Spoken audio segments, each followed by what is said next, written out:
मैंने डिसाइड किया to introduce the first supplement to my body, that is creatine monohydrate. So मैं पिछले 3 साल से कैलिस्थेनिक्स कर रहा हूँ, बट मैंने अभी तक कोई भी सप्लीमेंट यूज़ नहीं किया। But as you know, change is a part of life. But taking creatine was too challenging for me because creatine is an popular supplement among body builders, क्योंकि ये आपकी स्ट्रेंथ इन्हेंस करता है। But मैं एक calisthenics athlete हूँ जो कि डिफरेंट है फ्रॉम बॉडी बिल्डिंग, क्योंकि बॉडी बिल्डिंग में हम एक्सटर्नल वेट उठाते हैं जो कि कई गुना हो सकता है बॉडी वेट से। बट इन कैलिस्थेनिक्स सिर्फ बॉडी वेट एक्सरसाइजेज होती हैं। बट अब इतना डिमांडिंग चैलेंज एक्सेप्ट किया है तो इससे कंप्लीट भी करना होगा। सो लेट्स सी इन 30 दिनों में कैलिस्थेनिक्स और क्रिएटिन के साथ हम अपनी प्रोग्रेस को कितना इंक्रीज करते हैं। On 18th April I started taking creatine. सो उस समय में कुछ ऐसा दिखता था with 62 kg body weight. Brother, what's that? Actually मैंने मसल्स का कोई भी मेजरमेंट नहीं लिया था क्योंकि कुछ बचा ही नहीं था भाई।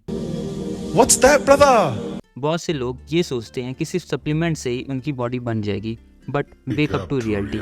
ऐसी कोई भी हाई एक्सपेक्टेशंस नहीं रखनी चाहिए क्योंकि बिना डाइट के कुछ नहीं होगा। इसलिए मैंने अपनी कैलोरीज इनटेक को मेंटेनेंस कैलोरी से कई गुना बढ़ा दिया था टू इंश्योर कि मेरा daily protein intake 100 gram plus हो और कैलोरीज इनटेक 3000 प्लस हो। और ये सब मैं डेली ट्रैक करता था through the app HealthifyMe. So now let's get into the workout में मैंने ये 3 चीज़ें इंश्योर की थी कि पहला, मैं अपनी टारगेटेड मसल्स को डिस्ट्रॉय कर दूँ। दूसरा, और डिस्ट्रॉय सिर्फ उतना ही करूँ कि नेक्स्ट ट्रेनिंग सेशन तक मसल्स अच्छे से रिकवर हो जाएं ताकि बॉडी में क्रिएटिन एब्जॉर्प्शन अच्छे से हो। और तीसरा, बॉडी फैट ज़्यादा ना गेन करे, इसके लिए मैं डेली 2 आवर्स तक एक स्पोर्ट्स जरूर प्ले करता था। So that was my plan. After 10 days going with the plan I almost gain around 3 kg of body weight.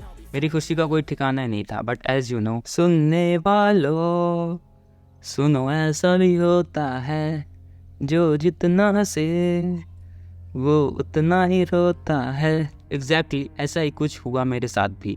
Day 15 से आई स्टार्टेड फीलिंग सिक और मुझे कोल्ड हो गया था। सच्ची बताऊं यार, आप कोई चैलेंज कर रहे हो और उस टाइम जुकाम हो जाए, इससे बेकार क्या ही हो सकता है भाई। मैं बहुत ही ज़्यादा सोच में पड़ गया था कि भाई अब कैसे कंप्लीट होगा ये चैलेंज। बट फिर मुझे श्री कृष्ण की सिखाई बात याद आती है, जब कोई व्यक्ति किसी कार्य को करने के लिए दृढ़ संकल्प कर लेता है तो पर्वत भी उसके सामने राई के समान हो जाता है।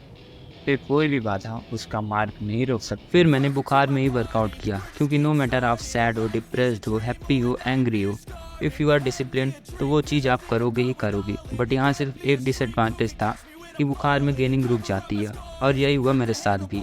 आफ्टर 30 days बुखार भी लगभग ठीक हो ही गया था। मैंने ये चैलेंज कंप्लीट भी कर लिया था, और ये चैलेंज कंप्लीट करके जो खुशी मिली ना भाई, वो मैं एक्सप्लेन नहीं कर सकता, सिर्फ आपको दिखा सकता हूँ। So here is the result of creatine and calisthenics 30-day progress.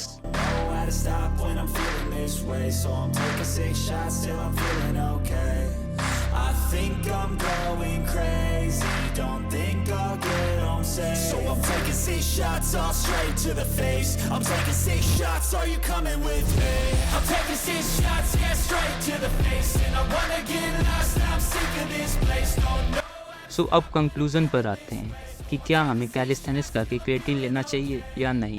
सो ये बिल्कुल डिपेंड करता है आपकी जेब पर। अगर आपके पास पैसे हैं तो ले लो, नहीं है तो मत लो, दैट्स इट। अब अगर इतनी दूर आ ही गए हो तो मेरे बाकी वीडियोस देखना मत भूलना। मिलते हैं अब नेक्स्ट वीडियो में, तब तक के लिए स्टे ट्यून्ड।